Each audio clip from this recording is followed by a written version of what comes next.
नंखाय इनकाउन्टारनि हेंथायै बिटिसिनि दरब्रै जिल्लायाव एबसुआ खुद्रिखांनाय फोरमायदों। थांनाय 17 सेप्तेम्बर खालि क'क्राझाराव सानै दाय गैयै सुबुंफोरखौ ULBनि सोद्रोमा महरै साजायनानै नंखाय इनकाउन्टार खालामनाय जाथायखौ लानानै गुबुन गुबुन दोलो आफाद फरायसाफोरा खुद्रिखांनाय फोरमायनाय बादिनो दिनै बे जाथायखौ लानानै एबसुआ बिटिसिनि गासै दरब्रै जिल्लायाव खुद्रिखांनाय फोरमायनानै सोमावसारनाय हाबाफारि लायो। दिनै क'क्राझार सोहोराव थानाय बड'फा गथ'सा गेलेग्रा फार्डआव मिरु आरो क'क्राझार जिल्ला एबसुनि बानजायनायाव खुद्रिखांनाय फोरमायनायजों जिरायनानै सोमावसारनाय हाबाफारि लायो। बे सोमावसारनाय हाबाफारियाव मिरु एबसुनि आफादगिरि दिपेन बर'जों लोगोसे गोबां दैदेनगिरि आरो सोद्रोमाफोराबो बाहागो लादोंमोन।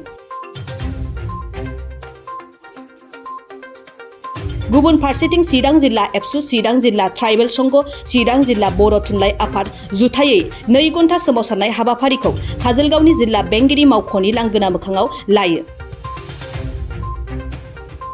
लोगोसे हाबाफारिनि गेजेरजों आसामनि गिबि मन्त्रि डक्टर हिमन्त बिश्व शर्मानिसिम गांसे गोसोखां बिलाइबो दैथायहरनाय जायो।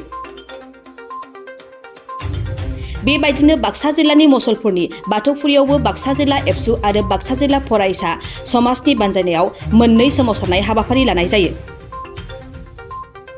बे सोमावसारनाय हाबाफारिनि गेजेरजों नंखाय इनकाउन्टारनि मुङाव दाय गैयै सुबुं बुथारनायखौ बन्द' खालामनांगौ, जाथायनि सायाव गोजौ थाखोनि नायबिजिरनांगौ आरो जाथाय दायनिगिरिखौ गोख्रों साजा होनांगौनि स्ल'गान होस्रिखावनायजों लोगोसे दाबि दैखाङो। क'क्राझाराव जि सानै जोंसार मुसाहारि आरो जनक कुमार ब्रह्म दाय गैयै सुबुं बिथांमोनखौ क'क्राझार पुलिसा इनायै गावथारबाय साजायनानै। दा बिनि एगेन्स्टआव दिनैनि बे धर्नाबारि बा डेमनस्ट्रेसनखौ लानाय जादों। दा बिनि गेजेरजों जोङो आसाम सरकारनिसिम माखासे दाबि लानानै बिथांमोनखौ दाबि दैखांनो नागिरदों। बिथांमोननिसिम बे जाबाय 1 नाम्बाराव जोंनि बे जि एनकाउन्टार जानानै थांबाय क'क्राझाराव, बे एनकाउन्टार फेक एनकाउन्टारनि एगेन्स्टआव बे फेक एनकाउन्टारखौ जोङो मोनसे इम्पार्शियेल मोनसे जुडिशियेल इनकुवारि नांगौ आरो बे इनकुवारि खालामनायल' नङा, बेबायदि इनकुवारिखौ जोङो गोबां नुनो मोनबाय, गोबां खोनानो मोनबाय, खिन्थु थि समाव थार बेबायदि रिजाल्ट बा रिपर्ट होनायखौ जों मोनाखै। दा बिनि थाखायनो बिथांमोनखौ सिनायथि खालामनायजों लोगो लोगो बिथांमोनखौ हमनानै जाहाथे पुलिसा बा साजा होयो, दा बेखौ जोङो दाबि खालामदों। दा बिनि अनगायैबो बिटिआर बा आसामाव जाहाथे बेबायदि फेक एनकाउन्टार नंखायै साजानानै जि गावथारनाय बे उनाव आरो जाबावा, बिनि थाखाय आसाम सरकारा एनसियर खालामना होनांगौ। बेजों लोगो लोगो न'खर जाय न'खर बिथांमोना दिनै खस्थ' जानांबाय, दुखु जानांबाय,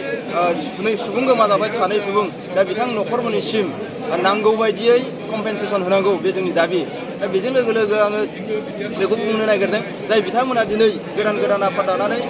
सिलाय लानानै बा हाग्रायाव थांनानै गाव गावनि दाबिफोरखौ दैखांनो नागिरदों, दा बिथांमोनखौ आं खनसे सानबावनो थाखाय खावलायदों। बिथांमोना दिनैनि दिनाव साननांगोन, दिनैनि दिनाव सिलाय लानानै बा हाग्रायाव थांनानै गावनि मोन्थायखौ बिनाया बेसेबांसिमहालागै जों साक्सेस जानो हागोन, बेसेबां पार्सेन्ट जोङो सिमहालागै साक्सेस जाहैनो हागोन। दा बेखौ बिथांमोना जोबोद मोजाङै साननाया मोजां दिनैनि दिनाव। दा बिथांमोनखौ सोरबाया दिनै फाव फान्दायनानै गुमरा खालामनानै बेबायदि सिलाय लाहोदों नामा, बेबायदि हाग्रायाव थांहोदों नामा, बेबो मोनसे साननो गोनां। जुदि बेबायदि जादोंबा नोंथांमोना दिनै जोबोद मोजाङै साननानै नाय, बेबायदिजों जेबो जाला, दिनैनि दिनाव थगायजानांगौनि बाथ्रा नङा। आरो जाय बिथांमोना बेबायदि सानदोंबा, सोरखौबा बाहायनानै सोरबा फाफ्लियाव सिलाय दोननानै जुदि गावनो नागिरदोंबा, बिथांमोना दाबो सानफिन, नोंथांमोना सिलायखौथ' गावनो हागोन, सिलायखौ बेरहोनो हागोन, खिन्थु नोंथांमोनखौ सोरबाया जुदि बमाजों गावोबा नोंथाङाबो थाखोमानो हानाय नङा। दा बिनि थाखायनो बिथांमोनखौबो खावलायगोन आङो, बिथांमोना जुदि सोरबाया बेबायदि सानमारदोंबा, सोरखौबा बाहायनानै गाव गावनि मुलाम्फानि थाखाय बेबायदि खामानि मावनो, दा बिथांमोनखौ जोङो बेबायदि खामानिनिफ्राय गोजानाव थानो थाखाय खावलायदों। दा बेजों लोगोसे जोङो जि बिटिआर रेकर्ड मोनबाय, दा बेयाव जोङो दिनै साननो गोनां जाफिनदों। दा मोनसेनि उनाव मोनसे बिटिआराव दिनै जेंना जाबोदों। फारसेथिं बिटिआर गोरोबथाखौ गोजोननि गोरोबथा होननानै बुंदों, नाथाय बेयाव जेफोरबायदि जेंना जेंगोना नुजाबाय थादों, दा बेखौ नायोबा माखासे सुबुंफोरा बिटिआरनि बे गोजोन गोरोबथाखौ गोजोन गैयै गोरोबथा खालामनो नागिरदों नामा, बेबो मोनसे कुइसन जानानै थाबाय, सोंलु जानानै थाबाय। जों दुलाराय बर' फरायसा आफादा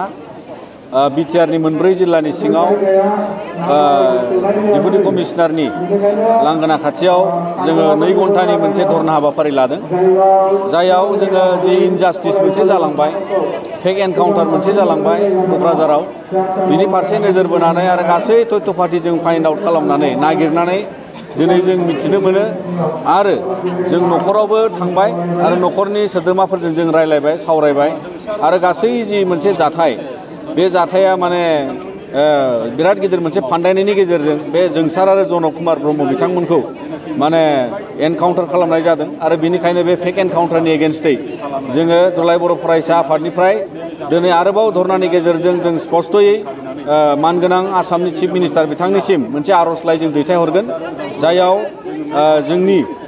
बे जुडिशियेल इनक्वायरि जों बिनाय बेखौ इन्डिपेन्डेन्ट मोनसे इम्पार्शियेल इनक्वायरि खालामनांगौ आरो बेजों लोगोसे न'खरनि सोद्रोमाफोरनो मोनसे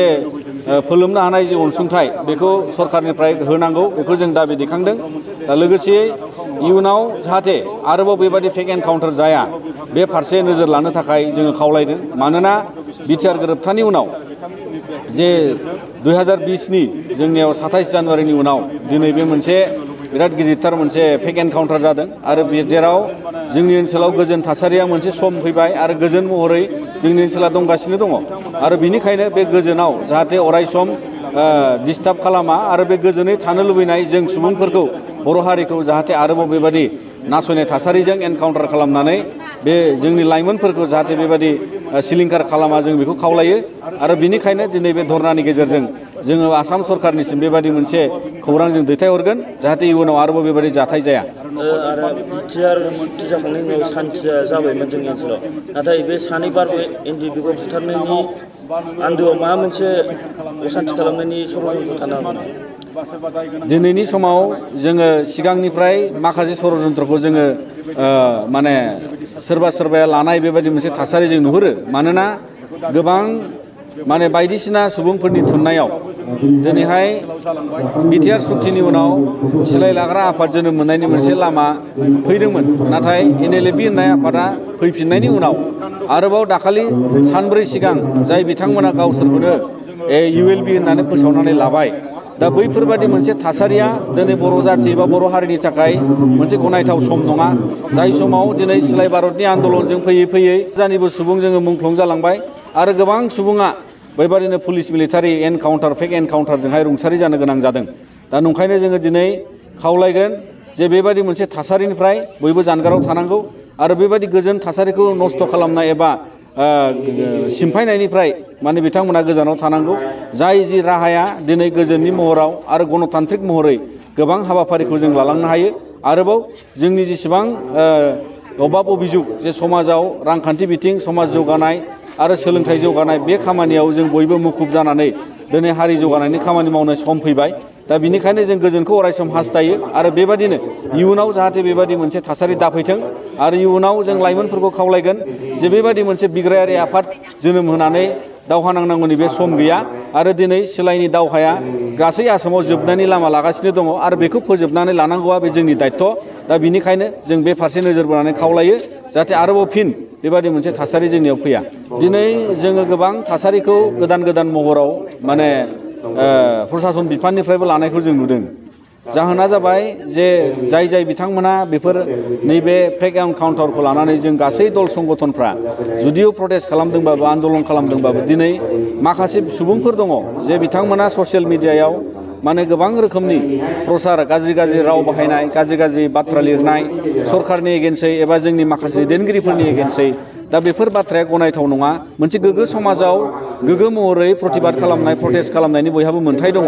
गणतान्त्रिक दाराजों बयखौबो प्रतिबाद खालामनायनि जास्टिस बिनायनि थाखाय जोङो जेरै आन्दलन खालामो बेबादि मोनसे खामानिनि थाखाय जोंहा बयबो आन्दलन खालामनायनि खाबु दङ नाथाय ससियेल मिडियायाव बे बायदि रोखोमनि जे माने भाइलेन्सखौ थुलुंगा होनाय एबा दावराव दावसिखौ थुलुंगा होनाय माखासे कमेन्ट्स एबा बोसोन बेबादि माखासे सुबुंफ्रा जोंनि बर'नि गेजेरनिफ्रायनो लाइमोनफ्रा बेफोरबादि खालामनायनि थाखायनो दिनै पुलिसफ्रा बिथांमोनखौ न'निफ्राय बोखांदों होननानै जों मिथिदों दा बिनिखायनो जोंनि लाइमोनफ्रा सांग्रां जानांगौ जाहाथे बेबादि माखासे थुलुंगाथाव जे भाइलेन्सखौ थुलुंगा होनाय एबा दावराव दावसिखौ थुलुंगाथाव माखासे बाथ्राफोरखौ कुनु दिन ससियेल मिडियायाव लिरनाङा मानो होनबा जों अरायसम गोजोन हास्थायनानै जास्टिसखौ जों बिनांगौ जोंसार आरो जनकनि नामै जास्टिस बिनायनि मुङाव दिनै सोरबा बन्द'कल खालामनायावबो दाखालि जे जाय संगठनफ्रा बे ओनसोलाव गैया दा बेफोरबायदि माखासे फेक संगठन दाब्रबनाय फेक माने बिग्रायारि आफाद दानो नागिरनाय दा बेफोर गासैखौबो जुदि थुलुंगा होनो थाङोब्ला दिनै जोंनि समाजाव माखासे सुबुंफ्रा जोंनि बर'नि गेजेरनिफ्रायनो लाइमोनफ्रा बेफोरबायदि खालामनायनि थाखायनो दिनै पुलिसफ्रा बिथांमोनखौ न'निफ्राय बोखांदों होननानै जों मिथिदों दा बिनिखायनो जोंनि लाइमोनफ्रा सांग्रां जानांगौ जाहाथे बेबायदि माखासे थुलुंगाथाव जे भाइलेन्सखौ थुलुंगा होनाय एबा दावराव दावसिखौ थुलुंगाथाव माखासे बाथ्राफोरखौ कुनु दिन ससियेल मिडियायाव लिरनाङा मानो होनबा जों अरायसम गोजोन हास्थायनानै जास्टिसखौ जों बिनांगौ जोंसार आरो जनकनि नामै जास्टिस बिनायनि मुङाव दिनै सोरबा बन्द'कल खालामनायावबो दाखालि जे जाय संगठनफ्रा बे ओनसोलाव गैया दा बेफोरबायदि माखासे फेक संगठन दाब्रबनाय फेक माने बिग्रायारि आफाद दानो नागिरनाय दा बेफोर गासैखौबो जुदि थुलुंगा होनो थाङोब्ला दिनै जोंनि समाजाव दिथा गैयै मोनसे लामायाव थांगोन आरो बिनिखायनो बेफोरबायदिनिफ्राय जोंनि लाइमोनफ्रा ससियेल मिडियायाव कमेन्ट होनायनिफ्राय गोजानाव थानांगौ।